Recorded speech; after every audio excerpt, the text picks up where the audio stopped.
Hey everyone, it's Kim from Raven Kim Woodwinds, and I hope you're having a great day. Diving straight into it, I've been looking to create this series of videos talking about the history, archaeology, and prehistory of the instruments that I play. I figured that it would be a great opportunity for people to learn more about the fascinating stories and histories of these underappreciated instruments. For this first episode, I'd like to talk about one of my favorite instruments. It's an instrument that's older than its name by thousands of years, and that is the ocarina. So without further ado, let's get started with the first episode of Music Archaeology.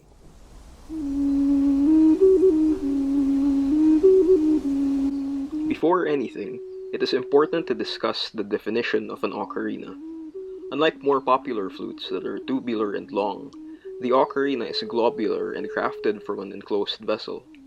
It has a mouthpiece and the sound is produced through a fipple, much like a recorder or a tin whistle. The sound is altered by opening and closing finger holes. They can be made from a multitude of various materials, usually ceramic, but they can be also made of wood, plastic, metal, and everything in between. It should be noted that all ocarinas are vessel flutes, but not all vessel flutes are ocarinas.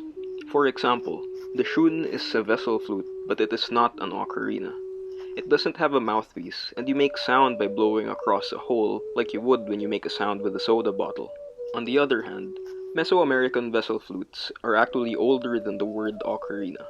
However, they can be classified as ocarinas because of the presence of a mouthpiece and a fipple.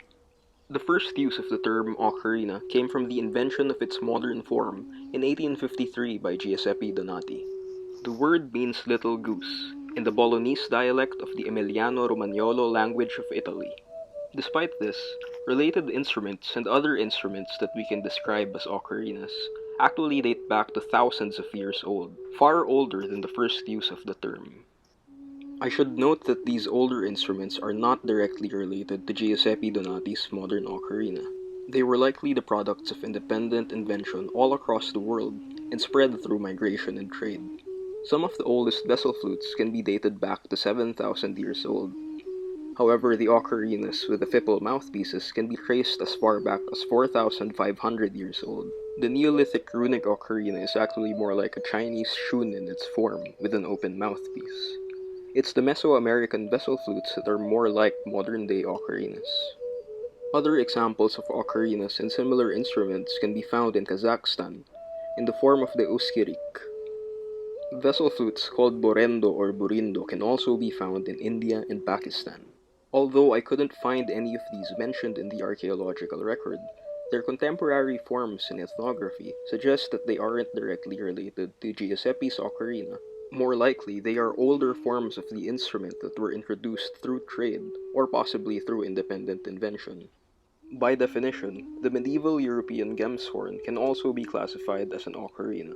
It is crafted usually from the horn of a cow or a gemsbok, and constructed much like other vessel flutes of its kind. Going back to 1853, in Donati's workshop in Budrio, Italy, the creation of his first ocarina was revolutionary in the sense of standardizing the modern form of the instrument. To this day, Budrio-style ocarinas are still manufactured in Budrio, Italy, with the likes of Fabio Minaglio keeping the tradition alive. Other European makers followed suit, such as the iconic blue and white designs of Mason Ceramics in Germany. Significant to the global popularity of the instrument is Austrian maker Heinrich Fein's ocarinas. They were manufactured in large quantities and distributed at world fairs and expos. The growing popularity of the instrument in the United States was important to its spread. Migrants like Guido Bondi and local hobbyists set up their own workshops in the United States. Growing in popularity, the ocarina would soon adopt the nickname Sweet Potato Flute. The First and Second World War are no doubt tragic events. However, they did contribute to the growing popularity of the instrument. During the First World War, soldiers would carry ocarinas because of their compact size. By the Second World War, ocarinas were issued to servicemen as means of entertainment and morale boosting. Instrument makers like Gretsch started making them out of plastic as a more durable alternative to traditional ceramic ocarinas. The next big development in ocarina technology happened in Japan, with the introduction of the subhole. Takashi Akitagawa started to look into the production of ocarinas in 1928, and in 1948 he created the first fully chromatic 12-hole ocarina. In the mid-20th century, Hatano Morikuni popularized the multi-chamber ocarina through his triple ocarina design called the Icarus.